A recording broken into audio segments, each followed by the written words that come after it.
আমি বড় ভাবিকে বিয়ে করতে চাই মা। আশা করি তোমরা আপত্তি করবে না। মরাবাড়ির শোক কেটে উঠতে না উঠতেই নয়নের মুখে এ কথা শুনে ড্রয়িং রুমের উপস্থিত সবাই ভরকে উঠল।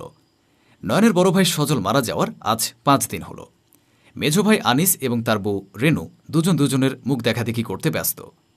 নয়নের মা রোকসানা বেগম জিভ কেটে বললেন, আস্তাক ফিরুল্লাহ, তুই কি পাগল হয়ে গেছিস নয়ন? বড় ভাইয়ের বউকে বিয়ে করবি তুই? কেন মা, কি সমস্যা? বড় ভাবিকে আমার বউ হিসেবে মেনে নিতে তোমার সমস্যাটা কোথায়? তুই বড় বউয়ের কত বছরের ছোট তুই জানিস? গুনে গুনে 10 বছরের ছোট। আমি এই বিয়ে মানতে পারবো না। বুড়ির সাথে ছোড়া কখনোই না। রেগেমেগে রোকসানা বেগম রুমে চলে গেলেন। আনিস নয়নকে বুঝিয়ে বলল, দেখ নয়ন, আর কখনো এমন জেদ ধরবি না। যে জেদ আমরা পূরণ করতে পারবো না, এটা সত্যিই সম্ভব নয়। তাছাড়া তুই তো জানিস ভাবির সমস্যার কথা। ভাবির সন্তান জন্মদানে অক্ষম। মরার আগে ভাবি কিন্তু ভাইয়াকে সন্তানের সুখ দিতে পারেনি। সেই সুখ থেকে তুইও বঞ্চিত হোস না। আনিস চলে গেল। রেনু দীর্ঘ নিঃশ্বাস ফেলে নয়নকে বলল, তোমার মা এবং ভাইয়া যা বলেছে তোমার ভালোর জন্যই বলেছে নয়ন। জেনে শুনে আগুনে ঝাঁপ দিও না তুমি। কত উজ্জ্বল ভবিষ্যৎ তোমার, তুমি জানো? স্নাতক ডিগ্রিধারী একটা ছেলে তুমি। কত ভালো জব করছো। আমরা খুব শীঘ্রই তোমার জন্য মেয়ে দেখতে যাব। সুন্দরী, নম্রভদ্র, সুশিক্ষিত একটা মেয়েকে আমরা তোমার বউ করে আনব। রেনু প্রস্থান নিতেই নয়ন সোফার উপর ধপ করে বসে মাথায় হাত দিয়ে চিন্তিত গলায় বলল, আমাদের সমাজটা এখনও শিক্ষিত হলো না। সবাই শুধু একটা লাঞ্ছিত পুরুষের পাশে এসে দাঁড়াতে পছন্দ করে, অথচ একটা লাঞ্ছিত মহিলার পাশে দাঁড়ানো তো দূরের কথা, তার কথা চিন্তাও করে না। এখন যদি ভাইয়ের জায়গায় ভাবির কিছু হতো, তাহলে ওরা নিশ্চয়ই এতক্ষণে পাগল হয়ে যেত ভাইয়াকে একটা অবিবাহিত মেয়ের কাছে বিয়ে দিতে। ভাবি বলেই তারা আমার সিদ্ধান্তটা মেনে নিতে পারছে না।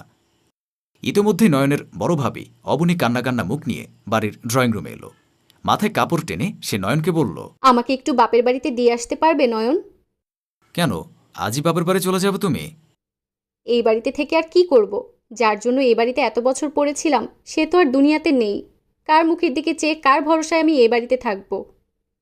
অবনীর প্রতি বড্ড মায়া হলো নয়নের। ইদানিং অবনীর রূপ বেশ খুলছে।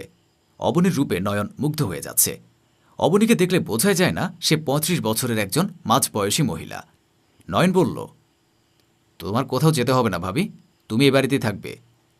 আমি এই বাড়িতে কার পরিচয়ে থাকবো নয়ন?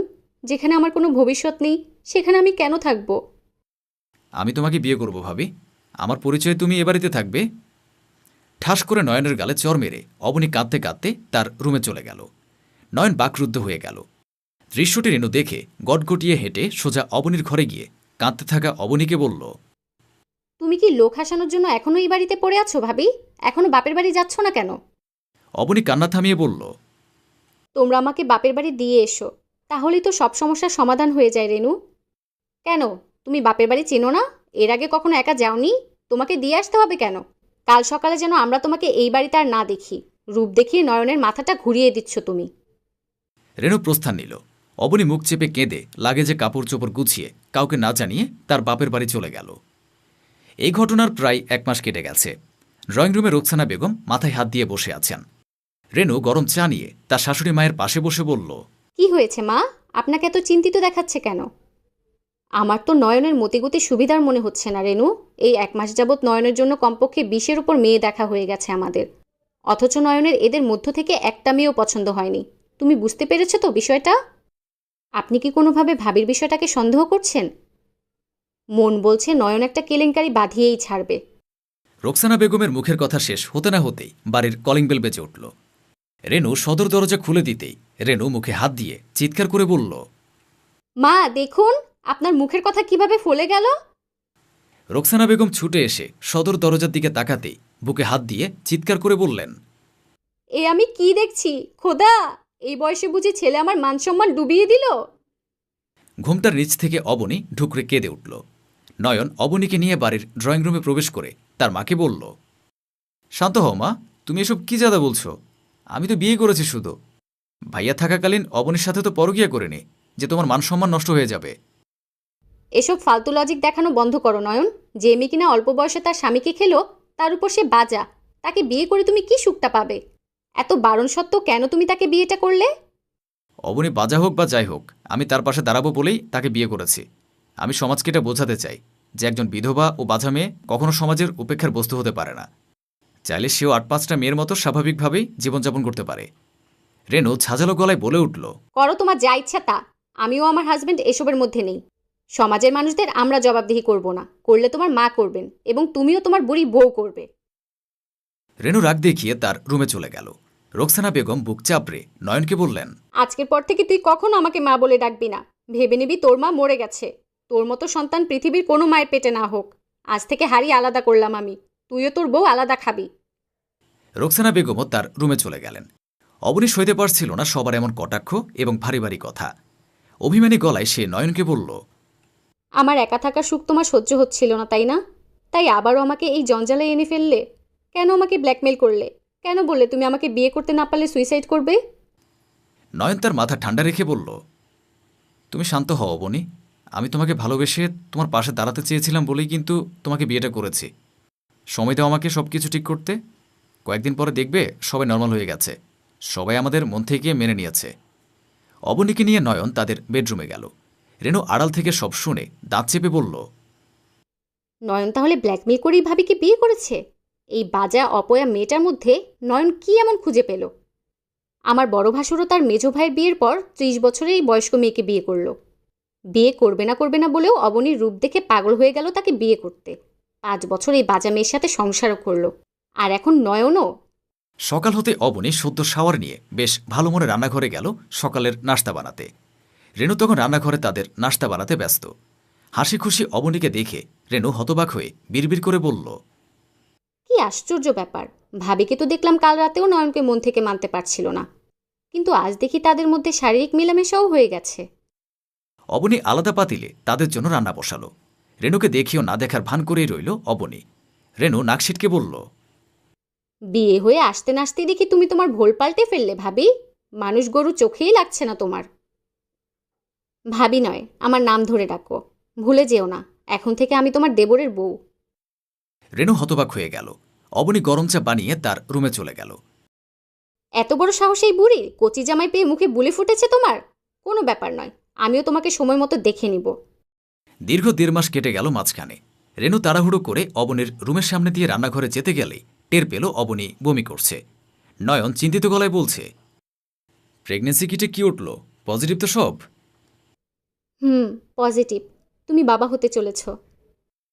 রেনু মুখে হাত দিয়ে দৌড়ে তার শাশুড়ি মায়ের রুমে গিয়ে বলল, মা, এসব আমি কি শুনলাম? আমার তো বিশ্বাসই হচ্ছে না। কি হয়েছে বৌমা? কি শুনেছ তুমি? অবনী ভাবি তো মা হতে চলেছে। মা? কি যাতা বলছো তুমি? মাথা কি খারাপ হয়ে গেছে তোমার? ওই মহিলা তো বাজা, সে মা হবে কিভাবে? রেনু তার শাশুড়িমাকে টেনে নিয়ে গেল নয়নের রুমের দরজার বাহিরে। বলল চুপচাপ সব শুনতে। দরজার বাহির থেকে তারা শুনছিল। নয়ন বলছে, আমাদের প্ল্যান তবে অবশেষে সাকসেসফুল হলো অবনী। আমাদের 5 বছরের প্রেম পূর্ণতা পেল। তোমাকে পেতে কম কষ্ট সহ্য করতে হয়েছে আমাকে? লুকিয়ে লুকিয়ে 3টা বাচ্চা নষ্ট করতে হয়েছে আমাকে। কি পরিমাণ যন্ত্রণা সহ্য করতে হয়েছে জানো?